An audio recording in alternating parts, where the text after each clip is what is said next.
বন্ধুরা, আমার চ্যানেলে আজকে সবাইকে স্বাগত জানাচ্ছি।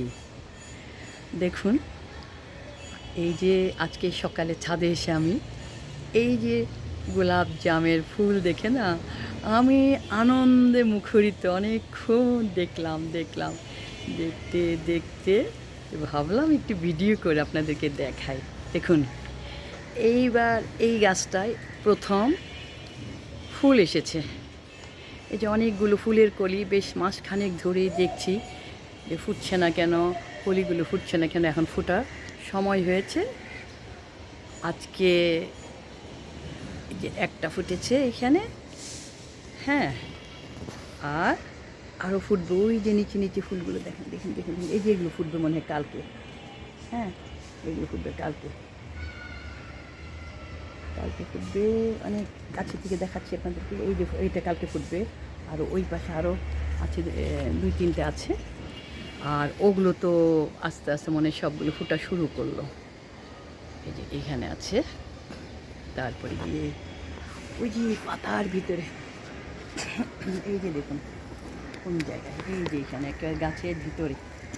আচ্ছা, এই এই গাছটা আমি কিনেছিলাম প্রায় 3 বছর হয়ে গেছে। যে ড্রামের মধ্যে লাগিয়েছিলাম এইখান থেকে গাছটা এই যে অনেক বড় হয়ে গেছে। আসলে এই গাছটার আমি অনেক ডালাপালা কেটে দিয়েছিলাম।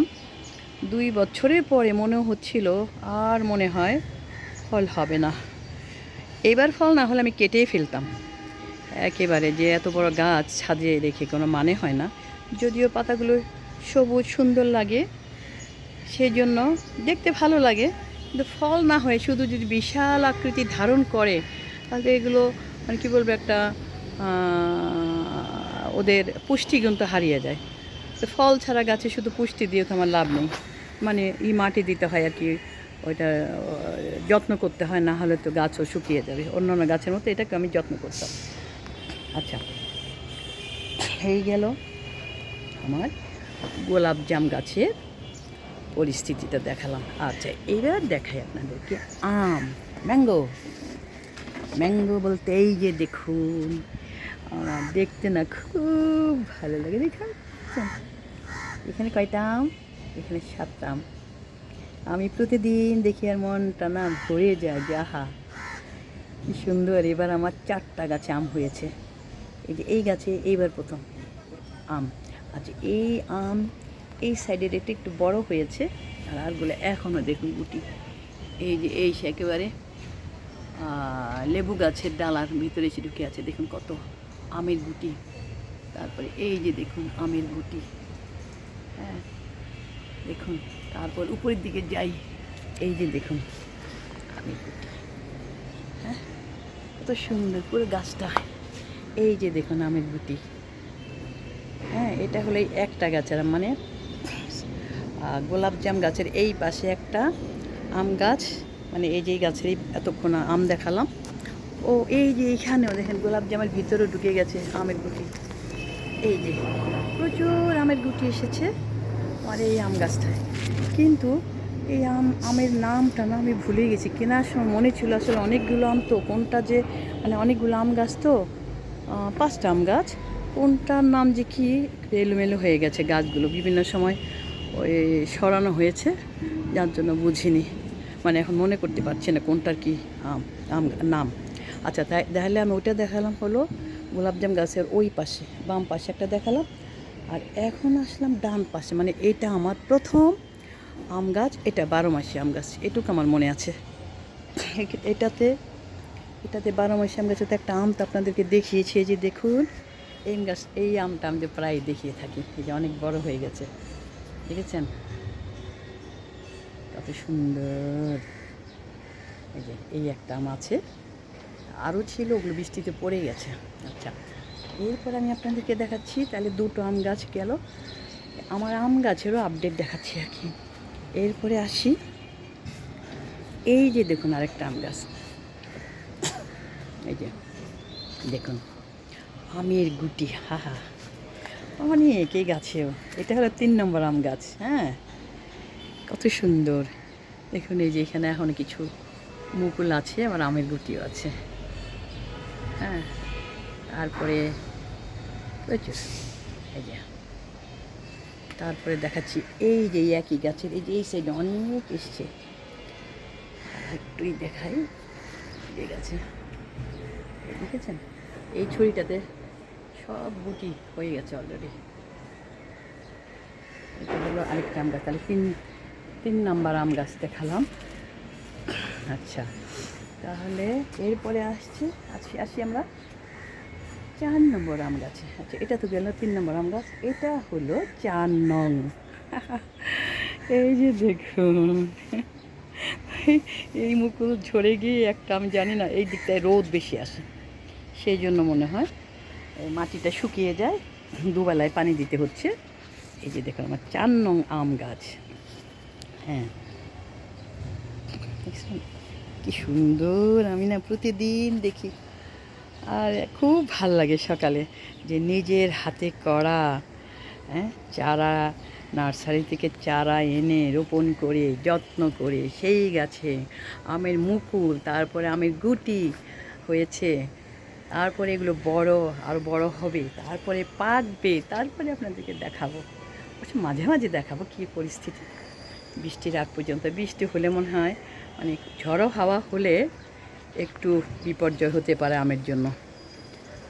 দেখুন এই 4 নম্বর আম গাছটা কি সুন্দর। তাহলে এই হলো আমার আম গাছ। আজকে সফেদা গাছ দেখাচ্ছি না, ভিডিও বড় হয়ে যাবে। আর কি দেখাবো, আসলে কিছু কিছু নতুন জিনিস না দেখিয়েও পারছি না। এই যে লাউ গাছ দেখুন, লাউ গাছ নিচের দিকে ঝুলে আছে, লাউয়ের ডগা। হ্যাঁ, এই লাউ গাছে বড় করে রাখতেছি, পাতাগুলি খেয়ে ফেলতেছি, মেডিসিন দিতে পারতেছি না, দিব করে অলরেডি লাউ গাছে কোনো পাতাই নেই, কোনো পাতা নেই। পাতাগুলো যখনই পোকা কেটেছে আমিও কেচি দিয়ে কেটে ফেলে দিয়েছি। আচ্ছা, লাউ গাছের গোড়ায় দেখতে এসে যে দেখুন, আপনাদেরকে আমি এখন কাঁচা মরিচ দেখাচ্ছি। দেখুন আমার কাঁচা মরিচ গাছে কী পরিমাণ কাঁচা মরিচ হয়েছে। এখন যদিও রমজান মাস, কাঁচা মরিচ তো প্রতিদিনই লাগে ইফতারের আয়োজন করতে গেলে। তারপর এই যে দেখুন কিছু মরিচ পেকেছে, আর এখান থেকে মাঝে মাঝে নেওয়া হয়, কিন্তু আবার কেনা মরিচও চলে। আর যখন অল্প স্বল্প দরকার হয় তখন এখানে আরও বেশি হয়েছে, যেদিন বেশি পারি সেদিন লাগে না, সেই জন্য গাছেই থাকতে দেখতে ভালো লাগে। দেখেছেন মরিচ। আর আপনাদেরকে আরেকটা জিনিস দেখাই, আমি এই যে নেটের ভিতরে আমার বীজগুলো শুকিয়ে দিয়েছি। হ্যাঁ, যেগুলো রেখে দেবো, অনেক বেশি বীজ কেনা হয়ে গেছে। এতগুলো এখানে দিয়েছি হলো ওই যে লাল শাকের বীজগুলো এখানে দিয়েছি শুকোতে, যে নেটের মধ্যে করে, যাতে পাখি খেতে না পারে। ওই যে আমরা বিভিন্ন সময় মার্কেট থেকে বা বাজার থেকে ব্যাগ আসে না, ওর মধ্যে এই চিকন নেটের এই যে লম্বা ব্যাগ, এটার মধ্যে আমি একটা স্টিলের ট্রে দিয়ে ওর মধ্যে আমি বীজগুলো শুকোতে দিয়েছি। আর এখানে ঝুলিয়ে দিয়েছি আমার এই যে অ্যাঙ্গেলের এখানে হুকের মতন আছে, দুটো এখানে দিয়েছি। এখানে কী দিলাম, এইখানে দিয়েছি ঢ্যাঁড়সের বীজগুলো, অনেক বেশি কেনা হয়ে গেছে তো উপরের দিকে দিয়েছি, আমি ঠিক দেখাতে পারছি কি না বন্ধুরা। হ্যাঁ, আপনারা এভাবে শুকোতে দিতে পারেন, তাহলে আর পাখি খাবে না।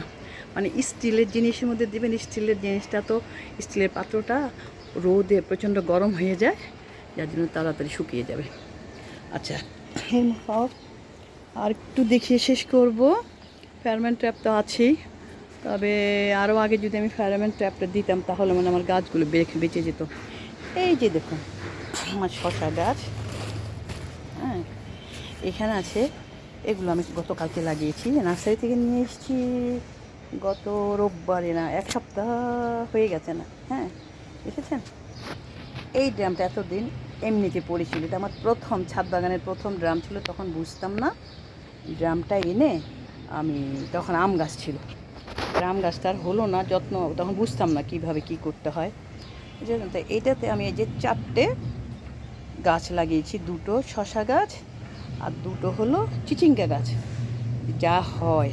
আর এখানে কি করেছি, ওই যে ফলের ক্রেটের সাথে এইগুলো আসে অনেক সময় কিছু কিনতে টেনতে, যে প্লাস্টিকের দড়ি আসে, ওগুলো আমি ছাদে জন্য রেখে দিয়েছিলাম। এগুলি কিনতেও পাওয়া যায় রোল হিসাবে। যাক, আমার তো আর বেশি লাগে না। তো সেই হলো আমার এখানে আমি এইভাবে দেখুন এইভাবে কাঠি গাছের এর মধ্যে বেঁধে এইভাবে বেঁধে মানে আমি এটা বাঁধবো কোথায়, এখানে তো আমার এই স্টিলের ড্রামের মধ্যে তার জায়গা নেই, যার জন্য যে চারটা এরকমই দিয়েছি কাঠির মতন দিয়ে ওর মধ্যে বেঁধে, হ্যাঁ এই যে দেখুন এভাবে বেঁধে নিচে হয়ে গেল, এই যে এরকম করে বেঁধে তারপরে উপরের দিকে উঠিয়ে দিয়েছি। এখানে একটা শুকনো গাছের ডালা কাটা হয়েছিল, সেটা মধ্যখানে আবার পুঁতা আছে। আর উপরে তো আমার মাচার মতন আছে একটা ফ্রেম, মাচার ফ্রেম করিয়েছিলাম মিস্ত্রিকে দিয়ে, সেটা আছে।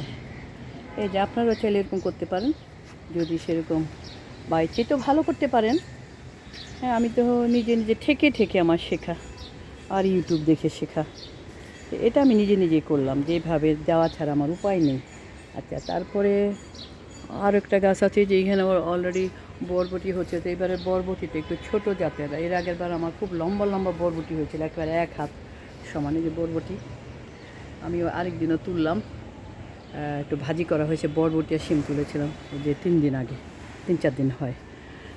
তারপরে বেগুন গাছে বেগুন দেখুন, এই যে বেগুন একটা, এই যে বেগুন একটা, তারপরে ওই যে একটা গাছে 3টে বেগুন, ওই যে এই যে একটা, আর একটু বড় হোক তারপর উঠাবো। আচ্ছা, তারপরে যাচ্ছি এখন